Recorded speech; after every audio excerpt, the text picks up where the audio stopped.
S மக்களே, இன்றைக்கி episode முடிஞ்சது. பயங்கர முக்கையான எபிசோடு தான், சொல்லிக்கிற அளவுக்கு ஒன்றும் இல்லை. இருந்தாலும் நம்ம நடந்ததை பார்ப்போம். காலையில் பாண்டி நாட்டு அந்த மாதிரி சாங் போட்டு எழுப்பி விடுறாங்க. எழுப்பி விட்டதுக்கப்புறமா காலங்காத்தாலே நம்ம தர்பூசணி ஆரம்பிச்சிட்டா. அப்படி கிச்சனில் ரம்யாயே நிற்கிறாங்க. ரம்யா கிச்சன் டீமில் இல்லைங்கும்போது சபரி சொல்கிறாரு அவங்க ஹெல்ப்பராக இருக்காங்க அப்படின்னு. சபரி ஏதோ புதுசாக ட்ரை பண்ணார். பட் அது வந்து ரொம்ப ஃபெயிலியரான ஐடியா.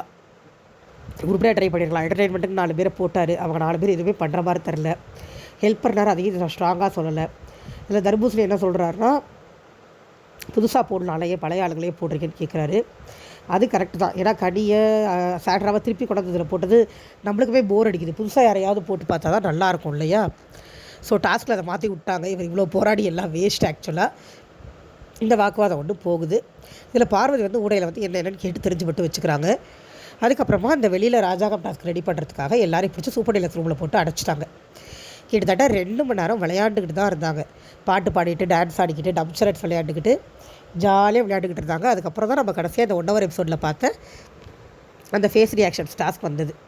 இதில் எப்பவும் போல தான் வினோத் கலாய்ச்சிட்டு இருந்தார். திவாகர் எப்பயும் போல தான் கலாய்ச்ச உடனே ஒன்றுமே சொல்லலை. கொஞ்ச நேரம் கழித்து யோசிச்சுட்டு சண்டைக்கு போகிறாரு. அங்கே தான் வினோத்துக்கு கோவம் வருது. நீ சண்டை போடுற உடனே போடு, சொல்லாதன்னு சொல்லு. எதுக்கு போய் 1/2 மணி நேரம் கழிச்சு யோசிச்சு வேணே சண்டைக்கு வர? இதில் காலையில் திவாகர் போய் வினோத்தை சொல்லியிருப்பார் போல் இருக்கு. ஏன் என்கிட்ட பேசவே மாட்டேங்கிறீங்க, பேசுங்கன்னு பேச சொல்லிட்டு சண்டைக்கு போகிறாங்க. திவாகர் வேணே தான் பண்ணுறாரு. இதில் அவருக்கு சொம்பு தூக்கிட்டு வர்ற கூட்டம், ஓட்டு போடுற கூட்டத்தெலாம் நம்மளுக்கு என்ன சொல்கிறதே தெரியல. இது இப்படி ஒன்று போகுது. இவங்க 2 பேரும் கத்திக்கிறாங்க. சபரி ஒரு மாதிரி பிரித்து விட்றாரு. அடுத்து நம்மளுக்கு ரம்யா பிரச்சனை. கிச்சனில் வந்து நான் இல்லைங்கிறத யார் சொன்னாங்கன்னு கேட்கும்போது திவாகர்னு சொல்லிடுறாரு சபரி. அவர் எங்கிட்ட டேரெக்டாக பேச வேண்டியதானே? நான் கிச்சனில் போய் நிற்கிறல, அவருக்கு என்ன பிரச்சனை? தலை ஹெல்ப்பராக போன்னு சொன்னதுனால தான் நான் போனேன் அப்படின்னு சொன்னதுக்கப்புறமா இவர் சபரி சொல்கிறாரு, அவர் வந்து கிச்சனில் புது புது ஆடுகளை போடுங்கன்னு சொன்னாங்க, நான் அதுக்கு தான் மாற்றி விட்றேன்னு சொன்னேன். அப்படிங்கும்போது ரம்யா சொல்கிறாங்க, இல்லை நீங்கள் அப்படி மாற்றி விட்டால் நான் மாற்றிக்க மாட்டேன், யார் யாரும் சொல்கிறதா கேட்க முடியாதுன்னு சொல்லி அங்கே பிரச்சனை ஆரம்பிக்குது.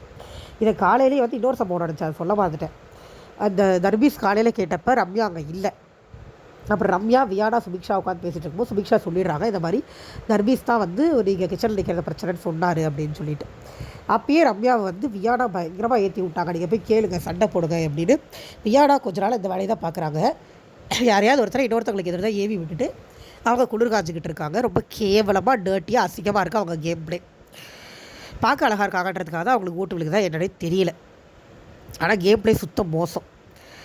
அப்புறம் இது ரம்யா இந்த பிரச்சனை வந்து உள்ளுக்குள்ளே ஆரம்பித்தோடனே அது கொஞ்சம் கொஞ்சமாக பெருசாகுது. இதில் பார்வதியும் சேர்ந்துக்கிறாங்க. ஆமாம், இது மாதிரி புதுசான ஆளுங்களை போடுங்க, என்னையும் கிச்சனில் போடுங்க. இவர் சபரி தான் கேட்குறாரு, கிச்சனில் வேலை செய்கிறதுக்கு யாருக்கு இன்ட்ரெஸ்ட் இருக்கணுன்னே பார்வதி கை தூக்குறாங்க. ஆக்சுவலாக பார்வதி வந்து உள்ளுக்குள்ளே போய் பிக் பாஸில் கேட்டு வந்துட்டு வேலை செய்ய வேணான்னு சொல்லியிருக்காங்கன்னு காலையில் சொல்லியிருப்பாங்க. ஸோ அவங்க பாத்ரூம் கிளினிக் டீமில் இருந்தாங்க. அவங்க பாத்ரூம் கிளினிக்கு போகல, இப்போ சமையலுக்கு வரேன்றாங்க. ஸோ எஃப்ஜே என்ன சொல்கிறாரு, பாத்ரூம் கிளினிக் வரல, சமையலுக்கு மட்டும் ஏன் வரேன்னு சொல்கிறாங்க, அவங்க எங்கேயுமே வர வேண்டாம், பேசாமல் ரெஸ்ட் எடுக்க சொல்லுங்கன்னு தான் சொல்கிறாரு. ஆனால் இவங்க வந்து இல்லை நான் சமையலுக்கு வருவேன், ரொம்ப ஹெவி ஒர்க் தான் பண்ணக்கூடாதுன்னு சொல்லியிருக்காங்க. ஆனால் அவங்க உருட்டு என்ன கர்மம் பிடிச்ச உருட்டே தெரில. பாத்ரூம் கிளீனிங் ஹெவி ஒர்க்காக, சமையல் ஈஸியான ஒர்க்காக. பாத்ரூம் கிளீனிக்கில் ஆசிட்லாம் கண்ணில் பட்டுருமா? அப்போ கேட்குறாங்க, சமையல் பண்ணும்போது குழம்பு தெரிக்கும், நெருப்புலாம் இருக்கும்ல, அது பரவாயில்லையா அப்படின்னா அதெல்லாம் ஒன்றும் இல்லை, நான் காய்கறி தானே கட் பண்ண போகிறேன். அவங்களுக்கு பாத்ரூமில் போக இன்ட்ரெஸ்ட் இல்லை, அவங்களுக்கு கிச்சனில் போக ஆசை. அதை டேரெக்டாக சொல்லிட்டு போகாமல் எப்பயுமே பார்வதி ஒரு பேட் நோட்டில் போவாங்க இல்லையா, அதே மாதிரி தான் போகிறாங்க. சண்டை கொஞ்சம் கொஞ்சமாக பெருசாகும் போது இடையில விக்ரம் எப்போ வந்தாரே தெரில, ஆனால் வந்திருக்காரு.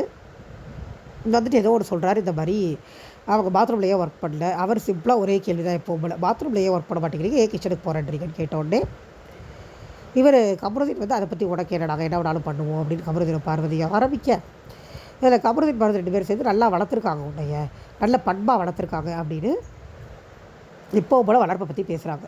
இதை விஜய் அட்ரஸ் பண்ணாத வரைக்கும் இந்த பேச்சு இந்த வீட்டுக்குள்ளே அடிபட்டுக்கிட்டு தான் இருக்கும்.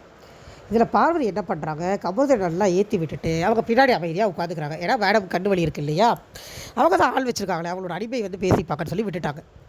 இதில் அவங்க பேசும்போது அவங்க ஆடுறதுக்கு தான் விக்ரம் ஆடி காமிக்கிறாரு. இதில் சாண்ட்ரா நொல்லக்கண்ணுக்கு விக்ரம் ஆடுறது மட்டும் தெரியுது, பார்வதி ஆடுறது தெரியல. ஒரு கட்டத்தில் கமருதீன் எழுந்து சண்டைக்கு வரும்போது சபரி தடுக்க வராரு. ஆக்சுவலாக அங்கே சபரி போனது தப்பு இல்லைங்க. ஏன்னா கமருதீன் என்ன பண்ணுவார் நம்ம பார்த்த எல்லாருக்கும் தெரியும், அடிக்க போயிடுவார். கமருதீன் நல்லதுக்கு தான் சபரி வந்தார். ஆனால் இந்த சாண்ட்ரா பிரஜின் மக்குங்களுக்கு ஐயோ எங்கள் வாயால் இவங்களை மக்குன்னு சொல்கிற அளவே ஆகிப்போச்சு. அந்த மக்குங்க என்ன பண்ணுதுங்க, நீ வரக்கூடாது வரக்கூடாது வரக்கூடாது, கமருதீனுக்கு எதிராக வரக்கூடாதுன்னு கற்றுதுங்க.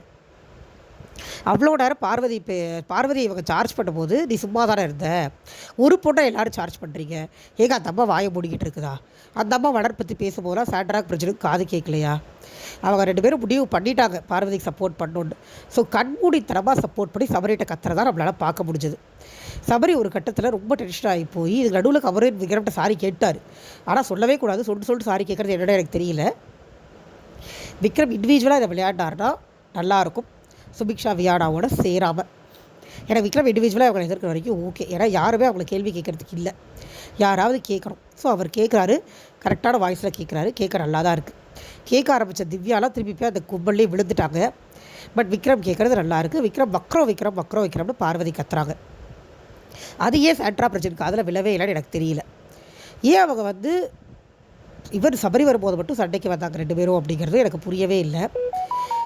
ஏதோ ஒரு இடத்துல கத்துறவே அப்படின்னு தான் சாண்ட்ரா பிரச்சனை கத்துற மாதிரி இருந்துச்சு. அந்த இடத்துல அவங்க 2 பேருக்கும் வேலையே இல்லை, தேவையே இல்லாமல் ஒரு கத்தி ஒரு சீனை கிரியேட் பண்ணி சபரிக்கு எதிராக அவனை ஃபார்ம் பண்ணிட்டுருந்தாங்க. அவங்களுக்கு சபரி எதிர்க்கணும், அவ்வளோதான். இங்கே விக்ரம் செத்தாலும் பிரச்சனை இல்லை, கமருதீன் செத்தாலும் பிரச்சனை இல்லை. அதான் அங்கே நடந்தது. ஒரு வேளையை சபரி பார்வதி தூக்கி குக்கிங் டீமில் போட்டார். That's is completely waste argument. ஏன்னா நெக்ஸ்ட் டாஸ்க் வந்தோட எல்லாம் மாறிப்போச்சு. அடுத்து ராஜாங்கம் டாஸ்க்கு. இந்த டாஸ்க் வந்ததுலேருந்து சுத்த போர் தாங்க, ஒன்றுமே இல்லை. தர்பீஷ் டீம் ஒன்று, தர்பீஷ் ராஜா ஒருத்தர், காடா ராஜா ஒருத்தர். காடா டீமில் ராஜகுருவா திவ்யா, மந்திரியா கமருதீன், ஊர் ஆட்களாக அமிதோ கெமியோ, டான்ஸராக ரம்யா, புலவராக விக்ரம். அதுக்கப்புறமா ஆப்போசிட் டீமில் தளபதியாக பிரஜின். தர்பீஸ் டீமில் தர்பீஸ் ராஜா, தளபதி சாண்ட்ரா, அவரை சைட் அடிக்கிற 3 பொண்ணுங்க வியானா, சுபிக்ஷா, பார்வதி, ராஜபாதாவா கனி. பார்வதியே பேசிக்குவாங்க போல் இருக்குது. அப்புறம் சபரி சேவகர், எஃப்ஜேவும் இன்னொருத்தர் யாரோ ஒருத்தர் நார்மல் மக்கள் அப்படின்ற மாதிரி சொல்லிட்டாங்க.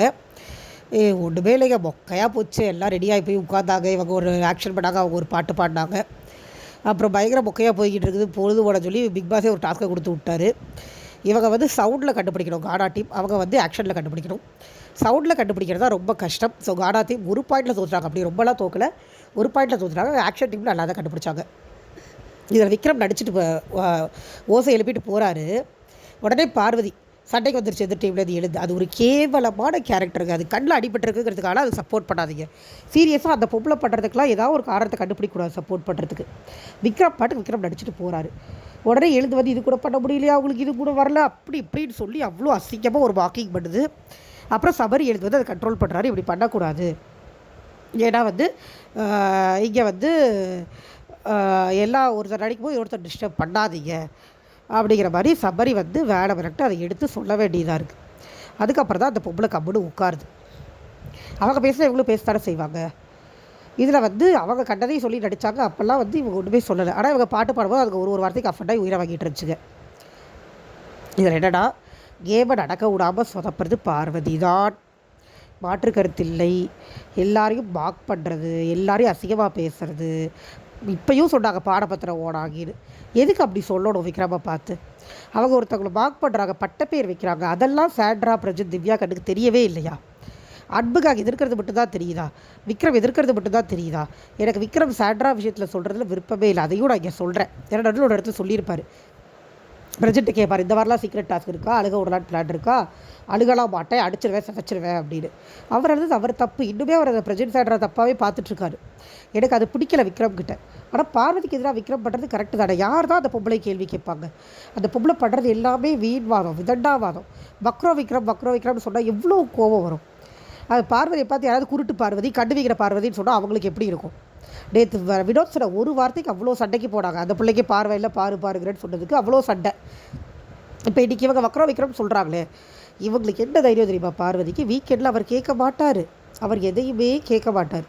அதுவும் பார்வதினா ஐயோ பார்வதி கண்ணில் அடிபட்டுருச்சு. சபரி நீங்கள் பார்த்து விளையாண்டுருக்கணும், என்ன இருந்தாலும் ஒருத்தங்க கண்ணை இப்படியா உடைப்பீங்க அப்படின்னு சபரிக்கு வார்னிங் கொடுத்துட்டு உட்கார வச்சுட்டு அடுத்த டாபிக் போயிடுவார். பார்வதி விக்ரம் கிட்ட பேசுகிற எதுவுமே அவங்களோட தவறான வார்த்தைகள் எதுவுமே அட்ரஸ் செய்யப்படாது. ஸோ பார்வதி இப்படி தான் இருப்பாங்க, நம்ம ஒன்றுமே சொல்ல முடியாது. இன்றைக்கி எபிசோடில் ஒன்றுமே இல்லை. சபரியே சொல்கிறார், நம்ம ஒன்றுமே பண்ணல, கன்றாவியாக பண்ணுறோன்னு தான். மாற்றியே கொடுத்துருக்க டாஸ்க் அவன் பிக் பாஸாகவே கொடுத்துட்டாரு, ஏன் பண்ண வைப்போன்னு. தயவு செஞ்சு சும்மா இருக்கன்னு பார்வதிகிட்ட சொன்னார். இப்படி கத்திக்கிட்டே இருந்தால் என்ன அர்த்தம் அப்படின்னு பார்வதி விக்ரம மார்க் பண்ணப்போ அதுதான் உண்மை. இவங்களாம் ஒன்றும் செய்ய மாட்டேங்கிறாங்க, கொடுத்த டாஸ்க்காக செய்கிறாங்களான்னு பார்க்கலாம் அப்படிங்கிறது தான் பிக் பாஸோட ஒரே தாட் ப்ராசஸாக இருக்குது. ஒன்றுமே இல்லைங்க. ஒரு டாஸ்க் அனௌன்ஸ் பண்ணியிருக்காங்க, மொக்கையினால புக்கு அவ்வளோ மொக்கையாக போகுது. இது சீசன் 6, 8 கூட ஓரளவுக்கு ஓகேவாக பண்ணாங்க. நான் பார்ப்போம், நாளைக்கு ஏதாவது கண்டென்ட் கிடைக்குதான்னு பார்ப்போம். ஆனால் இன்றைக்கி ஒன்றுமே நடக்கலை, பயங்கர மொக்கையாக தான் முடிஞ்சிருக்கு. அதனால தான் அதுக்கப்புறம் 1 எபிசோடில் எதுவுமே வரல. அதுக்கப்புறமா நைட்டு ஏதாவது நடந்திருந்தா கூட போட்டுருந்துருப்பாங்க, ஒன்றும் நடக்கலை அப்படின்னு தான் தோணுது. ரொம்ப ரொம்ப ஆவரேஜான மொக்கையான எபிசோடு. விக்ரம் கொஞ்சம் எமர்ஜ் ஆகி வந்தாருன்னா நல்லாயிருக்கும் அப்படிங்கிறது என்னுடைய தனிப்பட்ட கருத்து. பார்க்கலாம் என்ன ஆகுதுன்னு. Thank you so much.